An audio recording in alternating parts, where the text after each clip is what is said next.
The restaurant with many orders. Two young gentlemen dressed like British soldiers and carrying shiny guns were walking in the deep forest. They had two dogs that looked like polar bears. They were saying things like, "This mountain is very strange. There are no birds or beasts. I just want to shoot something." One of them said, "It would be fun to shoot a deer's yellow side a few times. It would spin around and then fall down." It was very deep in the mountains. Their guide, a professional shooter, had gotten confused and left. The forest was so intense that the polar bear-like dogs got dizzy. They stopped barking, then started foaming at the mouth and died. One of the gentlemen looked at the dog's eyes and said, "I've just lost 2,400 yen." The other gentleman bowed his head in frustration and said, "My loss is 2,800 yen." The first gentleman's face went pale as he quietly said, "I think we should go back." The other agreed, "Yes, I'm getting cold and hungry. Let's go back." However, the problem was that they didn't know which way to go to return. The wind blew, the grass rustled, the leaves crunched, and the trees creaked. They complained, "I'm so hungry. My side has been hurting for a while now, and I don't want to walk anymore. I'm so frustrated.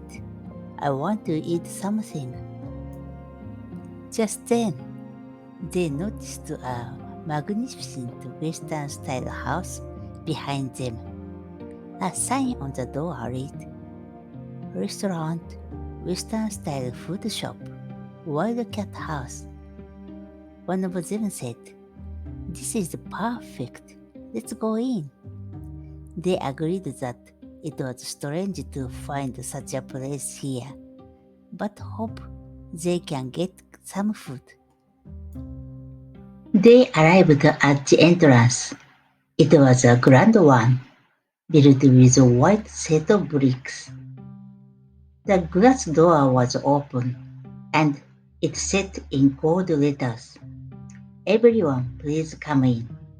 No need to hesitate. The two gentlemen were overjoyed. The world works in mysterious ways. We were having a terrible day, but now we have found this place.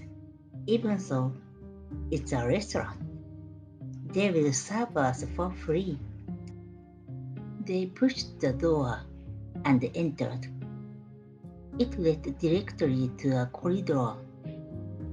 On the back of the glass door, it said in gold letters, "We warmly welcome those who are plump or young." They were extremely happy. We fall under the category of warmly welcomed because we are both. As they continued down the corridor, they came to a door painted with a watercolor paint. They found it strange that the house had so many doors. They tried to open the door, and it said in yellow letters, "Please note that this restaurant has many orders." They thought it was impressive that such a place in the mountains was so popular. When they opened the door, on the back side it said, "There might be many orders, but please bear with us."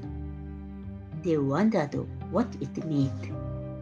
Maybe they have so many orders.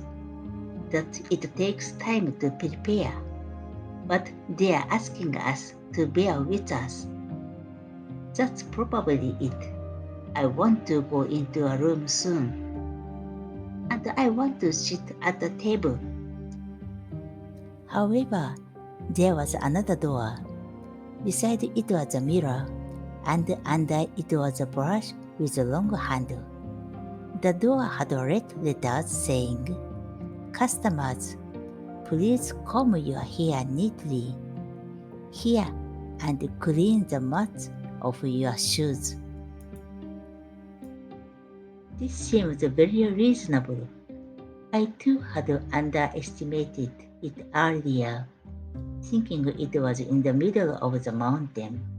One said, "This is a strict household. Surely many important people must visit frequently." The two of them then neatly trimmed their hair and removed the dirt from their shoes. As soon as they placed their brush on the board, it vanished in a puff of smoke, and a gust of wind blew into the room. They were shocked and clung to each other, opened the door, and moved into the next room. They both thought that if they didn't eat something warm soon and regain their strength, they would be completely at a loss. There was a strange message inside the door. "Please leave your guns and bullets here." There was a black stand next to it. Indeed, there is no rule that you must have a gun to eat. No, it must be that very important people come here all the time. The two of them took off their guns and tied their belts and placed them on the stand. There was another black door. "Please remove your hats, coats, and shoes." What should we do? Take them off? There's no helping it. Let's take them off. It's surely a very important person who comes in here. They hung their hats and overcoats on a nail, took off their shoes, and walked barefoot into the room. On the back of the door, it said, "Please leave your tie pins, cufflinks, glasses, wallets, and other metal objects, especially sharp ones here." There was also fine, black painted safe with its door open, and even a key was provided. Haha, it seems like they use electricity in their cooking. Things without magnetism are dangerous. Sharp objects are especially dangerous. That's what they are saying. Perhaps. Does this mean we pay the bill when we leave? It seems so. Yes, it must be. They took off their glasses, removed their cufflinks, and put everything in the safe, clicking the lock shut. As they walked a little further, there was another door, and in front of it, a glass jar. "Please slowly apply the cream inside the jar to your face, hands, and feet." Sure enough, the contents of the jar were cream. What does it mean applying cream? You see, outside it's extremely cold. If the room is too warm, your skin will crack. So this is a preventive measure. It seems that a very important person is indeed coming here. Surprisingly, We might get close to a nobleman here.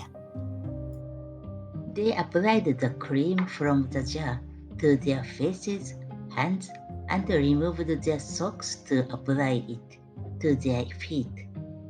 Since there was still some left, they pretended to apply it to their faces while eating it secretly. As soon as they opened the door in a hurry, the back of it said, "Have you thoroughly applied the cream? Have you applied it well to your ears?" A small jar of cream was also placed here. That's right. I didn't apply it to my ears. I was in danger of my ears cracking. The owner here is really well prepared. Ah, they pay attention to the small details. By the way, I'm hungry and want to eat something, but it can't be helped that it's halfway all the way. Then, right in front of them was the next door. "The meal will be ready soon. We won't keep you waiting more than 15 minutes. You'll be able to eat soon.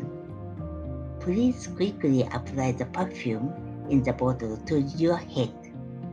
A shiny perfume bottle was placed in front of the door. They splashed the perfume on their heads. However, the perfume had a strange smell, like vinegar.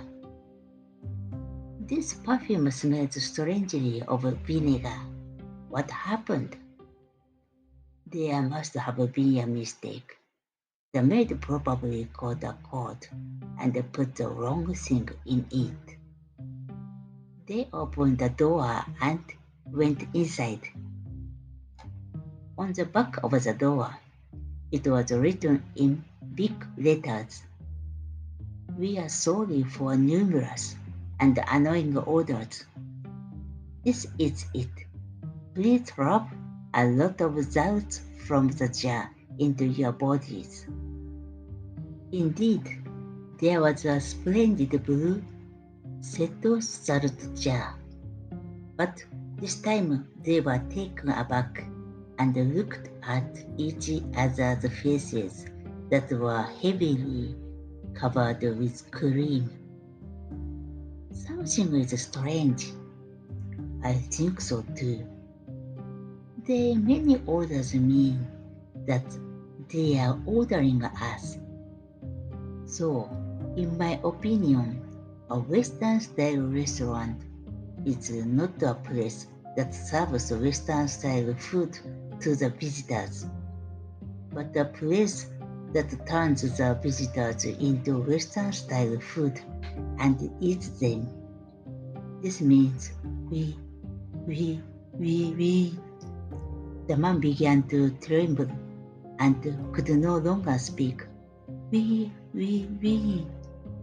The other man also began to tremble and could not longer speak. "Let's escape." While trembling, one of the gentlemen tried to push the back door, but the door would not move a bit. There was another door at the back with two large keyholes, and the shapes of a silver fork and knife were carved out. And it was written, "No, thank you for your trouble. It's done very well. Now, please enter into my stomach." In addition, two blue eyeballs were peeping out from the keyhole. Ah! They trembled. Ah! They trembled again. They started crying. Meanwhile, they heard whispers from inside the door. It's no good. They are noticed. They want to have the thoughts. Of course, the boss's writing is bad. Saying, We are sorry for the numerous and annoying orders. It's stupid. Either way, it's fine. They won't even share the bones with us anyway. That's true. But if they didn't come in here, it's our fault. Should we call them? Hey, customers, please come in.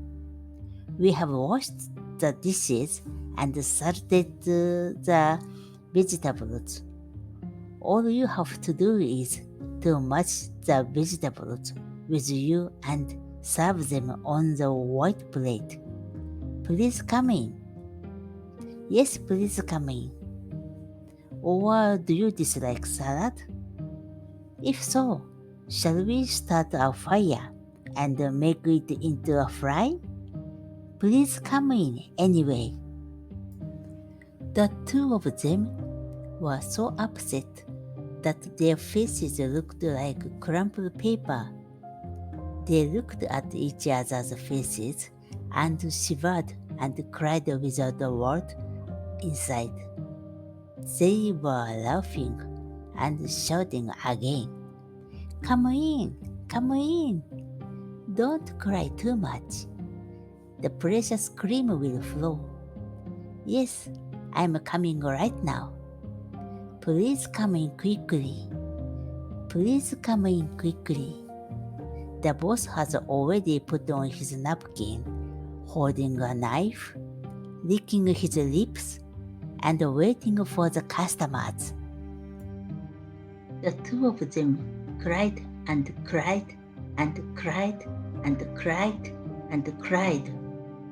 Suddenly, from behind, a voice said, "Woof, woof, wah." Two dogs, like polar bears, burst through the door and jumped into the room. The eyeballs in the keyhole disappeared in an instant, and the dogs were growling and circling around the room for a while. Then, with a high bark, "Woof!" they jumped at the next door. The door opened with a bang, and the dogs were sucked in as if they had been sucked in. From the darkness beyond the door came a meow, growl, rumble, came a voice. And then there was a rustling sound. The room disappeared like smoke, and the two of them were standing in the grass, shivering in the cold. Looking around, they saw their coats, shoes, wallets, and tie pins hanging from branches here and there, or scattered at the base of trees. A gust of wind blew. The grass rustled, the leaves crunched, and the trees creaked. The dogs barked loudly and returned. And then, from behind, someone was shouting, "Gentlemen, gentlemen." Suddenly, the two of them felt energized and called out, "Hey, hey, over here, come quickly." A professional hunter wearing a straw hat came pushing through the grass. Only then did the two of them finally feel relieved. They ate the dumplings that the hunter brought with him, bought a 10-yen game bird on the way, and returned to Tokyo. However, their faces, which had crumpled like scraps of paper, didn't return to their original states. even after they returned to Tokyo and took a hot bath. This is the end of this story. Click like. In this channel, I would like to share you Japanese stories. To ensure you don't miss any updates about Japanese stories, hit the subscribe button and drop a comment saying, I've subscribed. Thanks for watching this video. See you next one.